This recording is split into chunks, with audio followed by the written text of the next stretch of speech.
I grew up as a little baby ballerina. I know, it's one of those that was taking class at age 3. I come from a long line. My grandmother was a ballerina, and I have an aunt and an uncle who did like touring musical theater, still do in their 70s. So lots of musicians. So I come from an arty family. So the idea that I was interested in performance and dance specifically was really supported from just when I was itty bitty. Got serious about ballet. It made sense then if I was really serious to go to Houston Ballet. Loved it, loved it, loved it. Ate up all of the rigor and structure and did the, little child parts and the big ballets. And then at age 15, was a sophomore in high school, and the way their program worked, it was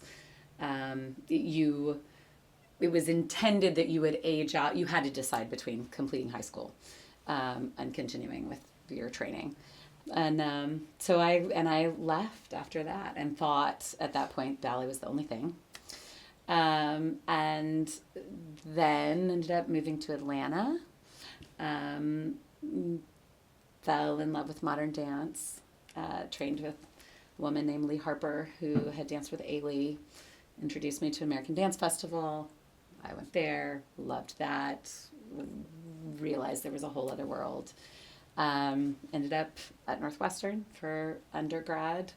Every step of the way I kept thinking, oh, I'm not going to dance anymore. Oh, I'm not going to dance anymore. This going to, I was either going to go to Tisch and dance, or I was going to come here and be more of an academic. And came here, and to my surprise, they'd started a dance program. They had a dance program. They started a dance major the year that I came as a freshman.